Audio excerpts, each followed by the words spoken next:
Family, we are back. I want to thank you guys for being here. It does mean a lot.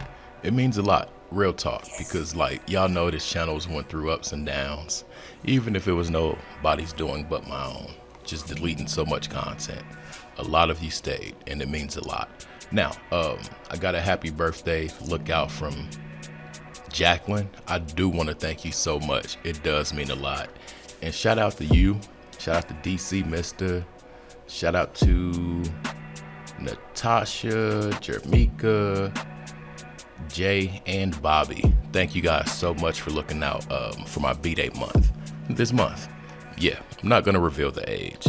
I've been thinking about going live, you guys. I've been thinking about getting it started up again. And I'm just kind of torn in between a decision because it does affect certain things, just like with runtime and all that kind of stuff. But anyways, we're gonna address a few things. We're gonna address the comment section of my last Glorilla upload of why I said it wouldn't be her sister and who I did name. Anyways, thank you guys for being here. Let's go.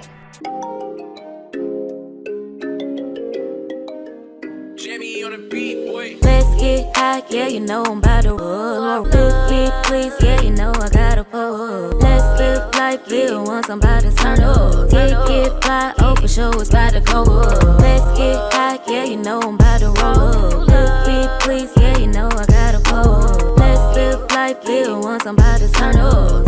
Get fly, oh for sure it's about to go up. Roll my blunt and pass my lighter. Now, just a quick recap. We know what people say about a certain line of work, and we know what people have been saying about a lot of these artists. Now, we had a situation come up not too long ago, a few days ago, where Glorilla's sister came out and said that she didn't do anything to help her family and that Glorilla was entitled. Now, I'm torn in between the two because I dated a NFL football player's mom, multi-millionaire, and there was no food in the fridge. Now, should he provide food for his mom? To a certain extent.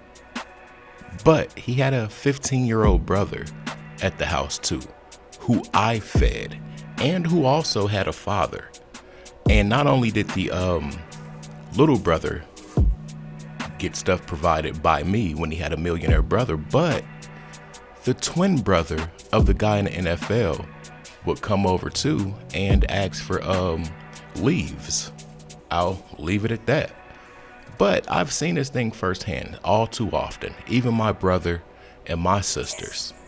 All too often I watched them struggle or help with certain things as much as I could, while this dude's running around the country with the Migos, Lil Yachty, and QC and everything. So I've seen it both ways, and I get it. But people are saying this is going to be Glorilla's first sacrifice. And I don't think the relationship holds that much weight, simply because Glorilla really shows us how much she doesn't vibe with that person. And the reason I say it won't be that person is because it has to be someone of great value to you. And that's why I said mother or dad. But let's get to the content. Everybody know Glorilla and sold out her family and all. Her sister gonna be her first sacrifice. I stamp it. Why? Now, I do want to say that I don't rule her sister out, but as far as just the probability and from things that I've seen, it has to be close significance. Ye and his mom allegedly, and I mean, he said that. To be real, I don't think there's been any losses around Glorilla as far as family wise, especially immediate family. Now there's like 10 siblings and stuff, and I feel like they get the brother that introduced her into music before that sister. But I feel like there could be a street thing handled with that sister. But with that being said, that would also be the perfect scapegoat too. Oh, she got into some street stuff and this and that. Then you got a sacrifice complete and you got a problem solved, allegedly. So it can really go a few different ways with this situation. I just don't think the value of that person would be too great. Check out this clip of A$AP Rocky, and shout out to Breakfast Club, but check out what he said about every time he releases something. This is spooky. All right, ASAP Rocky interview. All right, listen to what he says. All right, now this is Breakfast Club, 7/2016. All right, 2016. Right about 5-minute mark. All right, listen to what he says here. Man, so me venturing off, doing what I do. I represent me. I know what type of I know what type of person my parents raised. You feel what I'm saying? All these circumstances, but I manifest into my music. And at the time, it's all about perception. At the time, I was dealing with my best friend dying. Like, if y'all notice, every time I put out an album, it's like I lose somebody. Like I lost my pops with my first album, I lost Yams with my second album. Now, to have 2 albums come out and 2 great losses at the release of both albums, it's very spooky.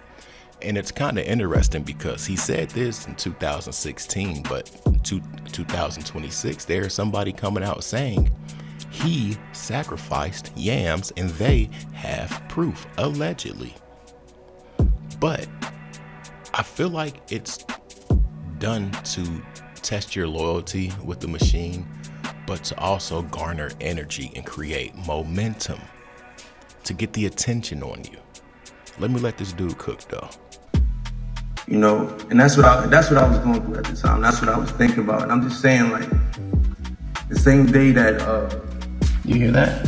He said every time I put out an album, it's like I lose somebody. What does that sound like to you? Let's hear that again.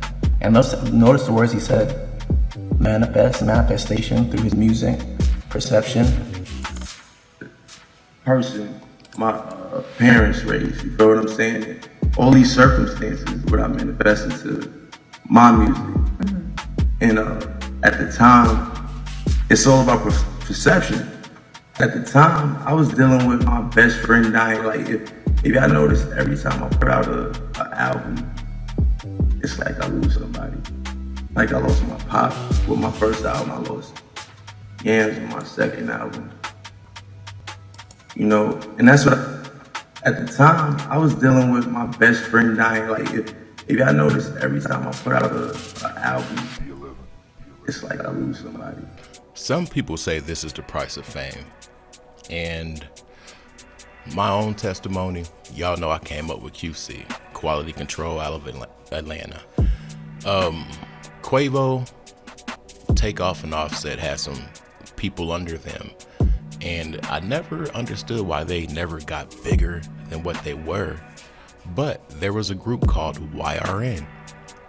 And it was Mango Fu, YRN Merc, Migo Domingo, Lingo, and a few others. But I'm not going to say which of those I heard say who they would sacrifice and why. But the point of me saying this is to let you guys know that it's a thing. And this statement is not allegedly. This is what I heard with my own 2 eyes.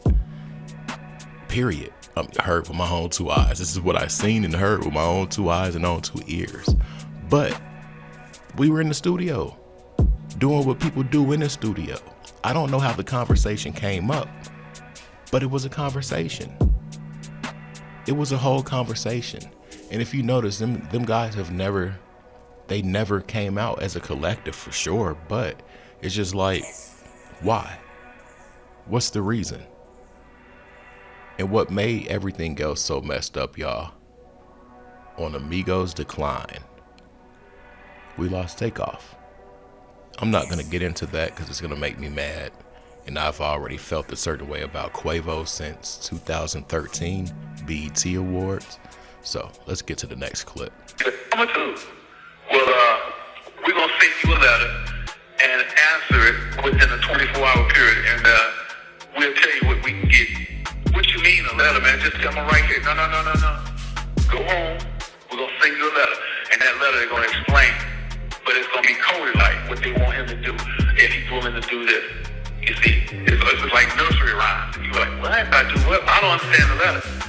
Give us your mama, and we'll put you in the $20 million club. Man, you crazy. And if you weak, you ain't got the Lord on your side. You sitting at home in that dark room. You probably eat ramen noodles. You ain't got no running water, electricity out, you buy a candle going, alright man. She work, downtown, she get off at 6. What I'm supposed to do? Set it up, have her at home, you catch a plane, go somewhere for a couple of days, and we'll send you a text. Alright. A week later they give her a text. They won't say that she's dead, they'll be like, the party was great, thanks for showing up. Because it's like coded. They ain't gonna just come out there to kill her, right? You hear it on the news, she's dead. You break down. You go to the bank account and got $20 million in things. You slowly forget his mama. Ask Kanye West. Ooh, we're gonna definitely end it right there on that note. The last part of that statement, y'all, when this man said this, at that point in time, nobody believed it. Everybody thought he was just capping and reaching. But when Ye was in back of that SUV and he said what he said, I bet you people weren't quick to run back to this clip as they were to try to dispel what that man said. It's a crazy game. This video is just us reacting and reviewing clips. Reacting to and reviewing clips. It's not the law. It's not. I'm gonna leave it at that. Y'all get what I'm doing. Y'all get what I'm doing. It's just so crazy that we gotta speak like this so certain things don't get misconstrued on certain platforms, and then there's certain things that have to take place after that. But don't take this video for 100% truth just because you hear it from me. Do your own research. Anyways, if you made it, say I made it. If you want to look out for me for my birthday, $Trap House Kitchen 1. I'm out. Peace.